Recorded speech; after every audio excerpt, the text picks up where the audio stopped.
Hello friends, कैसे हैं? नमस्कार। उम्मीद करता हूं, आशा करता हूं आप लोग अच्छे होंगे। मेरा नाम राजेश वर्मा है और दोस्तों आज जीएसटी में कुछ मिसकंसेप्शन को लेकर मैं यहां पे डिस्कस करने वाला हूं कि कुछ लोगों के माइंड में कुछ ऐसी ऐसी बातें हैं जो पता नहीं कहां से किसने उनके दिमाग में ऐसी बातें डाल दी हैं कि वो बहुत कन्फ्यूज से हो गए हैं।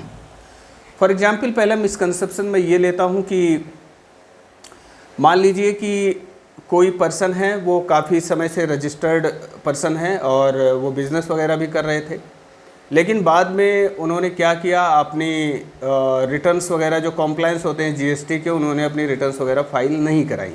ठीक है, और काफ़ी लंबे अरसे तक उन्होंने फाइल नहीं कराया और उसके बाद उन्होंने क्या किया कि जीएसटी से अपना नाता ही तोड़ लिया। यानी कि ऐसा मान लिया जैसे हमने जीएसटी कभी लिया ही नहीं था। ठीक है, तो लेटर ऑन उनके माइंड में ये हो जाता है कि भाई बिज़नेस हमने बहुत पहले बंद कर दिया था, उसका कुछ भी नहीं कराया हमने, तो वो वहीं पे रफा दफा हो गया, मामला ख़त्म हो गया।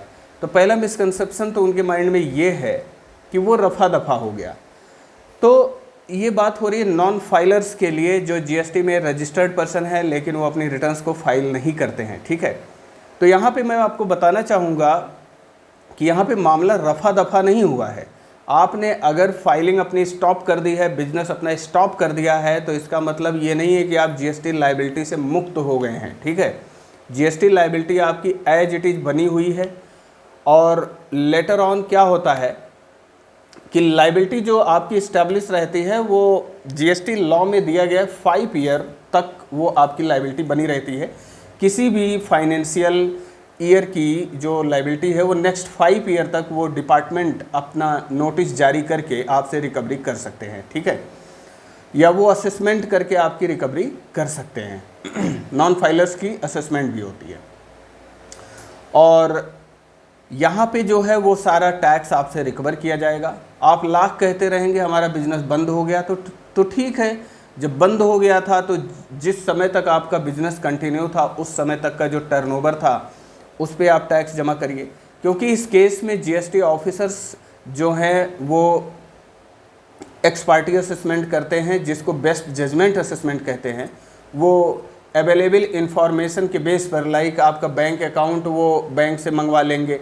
ठीक है, करेंट अकाउंट हुआ या सेविंग अकाउंट हुआ, उसके बेस पर वो जो है आपका असेसमेंट कर देंगे और जो टैक्स लायबिलिटी वो डिटरमिन करेंगे वो आपको पेमेंट करना पड़ेगा, tax plus interest plus penalty. ठीक है, अब यहाँ पे 3 चीज़ों का पेमेंट आपको करना पड़ेगा। टैक्स तो वैसे भी नॉर्मली पे करना पड़ता है आपका अगर आप रेगुलर रहते तो, लेकिन चूँकि आपने नॉन कॉम्प्लायंस में आ गए तो अब यहाँ पे टैक्स तो जमा ही करना है, टैक्स के ऊपर इंटरेस्ट भी पेमेंट करना है और उसके ऊपर पेनल्टी भी आपको डिपॉजिट करनी पड़ेगी।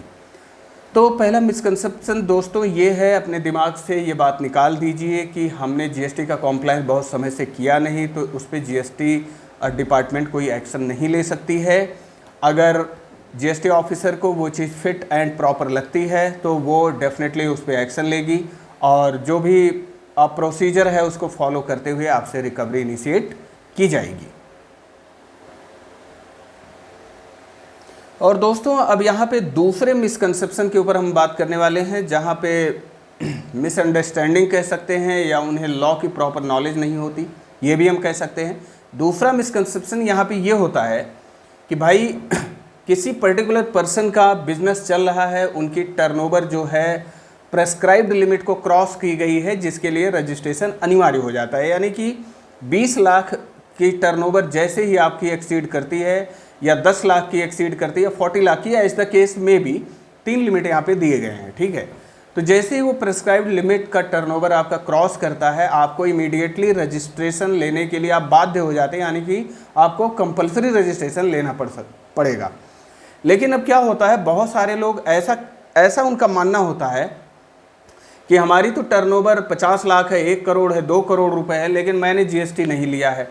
तो जब जीएसटी मैंने लिया ही नहीं है तो यहाँ पे किस बात की लायबिलिटी आती है, यानी कि वो चाहते हैं कि हम छुपा लें चीज़ों को। ठीक है, तो ऐसे केस में ये भी मिसकंसेप्शन है कि आप ये मत समझिए कि आप जीएसटी में रजिस्टर्ड नहीं हैं तो आपके ऊपर डिपार्टमेंट कोई एक्शन नहीं लेगी। आपके ऊपर डिपार्टमेंट जो है एक्शन ले सकती है, यानी कि नॉन रजिस्टर्ड पर्सन पे भी डिपार्टमेंट एक्शन लेती है। ठीक है, उसको जब उसकी नॉलेज में चीज़ें आती हैं, उसको फिट एंड प्रॉपर मामला लगता है, तो डिपार्टमेंट उस पर भी एक्शन लेगी। तो कभी भी ये आप अपने माइंड में मत रखिए कि मैं एक अनरजिस्टर्ड पर्सन हूँ लेकिन मेरा टर्नओवर अगर 20 लाख से ऊपर जा रहा है फिर भी आपने रजिस्ट्रेशन नहीं लिया है, तो ऐसे केस में भी आपका बचना मुश्किल है। क्योंकि मैं डे बाय डे एक नई नई वीडियो के साथ आता रहता हूँ कि जीएसटी डिपार्टमेंट किस तरीके से अब सारे जो प्रोसीजर्स हैं उसे फॉलो कर रही है और लोगों से कैसे टैक्स रिकवरी वो कर रही है। ठीक है, तो दूसरा मिसकंसेप्शन यहाँ पे था कि 20 लाख, 10 लाख या 40 लाख जैसा भी केस आपके ऊपर अप्लाई होता है, उतनी टर्नओवर एक्सीड करने के बाद भी अगर आपने जीएसटी में रजिस्ट्रेशन नहीं लिया, जबकि जीएसटी का रजिस्ट्रेशन आपके लिए कंपलसरी हो जाता है, ले लेना चाहिए। अगर नहीं लेते हैं तो यहाँ पे जीएसटी ऑफिसर आपके ऊपर एक्शन ले सकता है। और एक्शन लेने का जो टाइम है वो मैं बता दूँ, किसी पर्टिकुलर फाइनेंशियल ईयर का जो टाइम है एक्शन लेने का, यानी कि 23-24 फाइनेंशियल ईयर की अगर हम बात करें तो 2029 तक वो इस पे एक्शन ले सकते हैं। यानी कि 23-24 में जाके 5 ईयर और जोड़ दीजिए, यानी कि 29 बनता है, तो 2029 तक वो एक्शन इस पे ले सकते हैं। अब तीसरा मिसकंसेप्शन यहाँ पे मैं बताता हूँ जो लोगों के माइंड में बहुत तेज़ी से रन करता है और उनको ऐसा लगता है जैसे अब कुछ नहीं होगा, ये जो होना था वो हो चुका है। मान लीजिए कोई पर्सन है, वो रजिस्टर है जीएसटी में, उन्होंने कुछ टैक्स पेमेंट वगैरह में कुछ छेड़छाड़ की है, यानी कि टैक्स पेमेंट प्रॉपर तरीके से नहीं किया हुआ है, या जो भी इशू कह लीजिए। तो ऐसे केस में उन्होंने क्या किया, अपना जीएसटी रजिस्ट्रेशन कैंसिल कर दिया और अपनी फाइनल रिटर्न जो जीएसटीआर 10 होती है उसे भी फाइल कर दिया। ठीक है, तो अब जीएसटीआर 10 फाइल करने के बाद लोगों का ऐसा मानना होता है कि अब मैं जीएसटी लायबिलिटी से मुक्त हो गया क्योंकि मैंने जीएसटी रजिस्ट्रेशन कैंसिल कर दिया। तो दोस्तों एक बात मैं आपको बता दूं कि जीएसटी रजिस्ट्रेशन कैंसिल कर देना, इस बात से आप मुक्त नहीं हो सकते कि आपकी जीएसटी लायबिलिटी अब ख़त्म हो गई है। मीन्स कि you can not be deprived from the GST liability after cancellation and filing of final return. ठीक है, तो उसके बाद भी आपकी जीएसटी लायबिलिटी बनती है अगर, तो जीएसटी ऑफिसर आप पे रिकवरी इनिशिएट कर सकता है।